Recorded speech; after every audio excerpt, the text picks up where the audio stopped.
আমি আজকে তৈরি করেছি ফুলকপির কাবাব। অসাধারণ মজাদার ইউনিক একটি রেসিপি।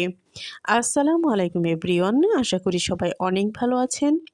আমি আজকে আপনাদেরকে তৈরি করে দেখাবো ফুলকপির কাবাব। ফুলকপি দিয়ে আমরা অনেক রকমের সবজি পাকোড়া খেয়ে থাকি, কিন্তু ফুলকপির কাবাব কি কেউ কখনো খেয়েছেন? হ্যাঁ, আমি আজকে আপনাদেরকে ফুলকপির কাবাবই করে দেখাবো। তো আমি এখানে নিয়েছি ফুলকপি, নিয়ে সিদ্ধ করে রেখে দিব।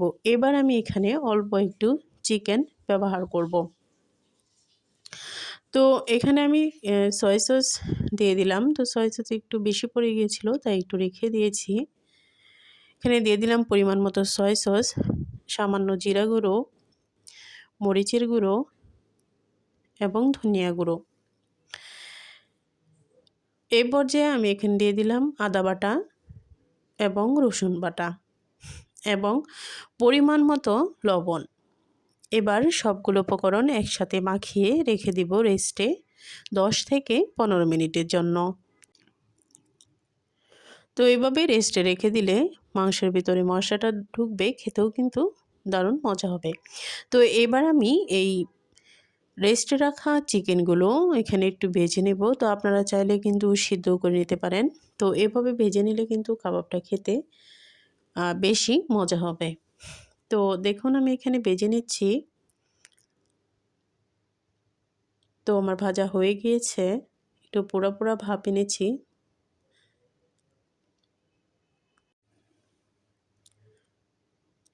এ পর্যায়ে সিদ্ধ করা ফুলকপি এবং চিকেনগুলো আমি ব্লেন্ড করে নিব। তো দেখুন আমার ব্লেন্ড করা শেষ হয়ে গিয়েছে। এবার আমি দিয়ে দিলাম পেঁয়াজ কুচি এবং কাঁচামরিচ কুচি।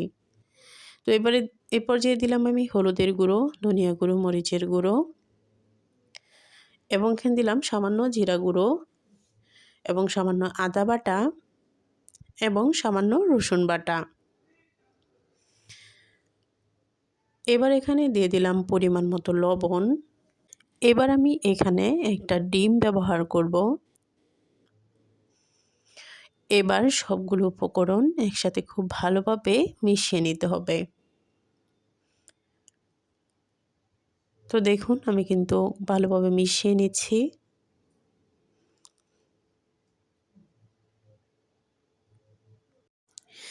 এবার এই ডোটা দিয়ে আমি কাবাবের মতো সাইজ করে নিব। তো এবার তেল গরম করে একটা একটা করে সবগুলো কাবাব আমি এখন ভেজে নেব।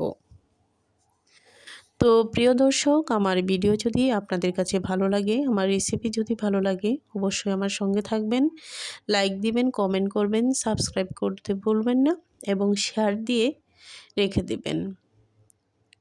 তো এই রেসিপিটি একটি ইউনিক একটি রেসিপি, খেতেও কিন্তু অসাধারণ মজা। আপনারা এটা বাচ্চাদেরকেও করে খাওয়াতে পারেন, বিকালের নাস্তায় কিংবা পোলাওর সাথেও করতে পারেন। তো দেখুন আমার কাবাবগুলো কিন্তু ভাজা হয়ে গিয়েছে। আপনারা চাইলে ফুলকপির সাথে চিকেন না দিয়ে ফিশও দিতে পারেন। তো সবভাবেই কিন্তু আপনারা খেতে পারবেন। আর আপনারা এটা বাসায় তৈরি করলেই বুঝতে পারবেন যে আসলে এটার স্বাদ কতটা টেস্টি। তো দেখুন আমার সবগুলো কাবাব কিন্তু ভাজা হয়ে গিয়েছে। তো এটার স্বাদ কিন্তু একদম অসাধারণ ছিল, অনেক মজা ছিল। প্রিয় দর্শক, অবশ্যই বাসায় ট্রাই করবেন এবং কমেন্টে এসে জানাবেন কেমন হয়েছে। আল্লাহ হাফেজ।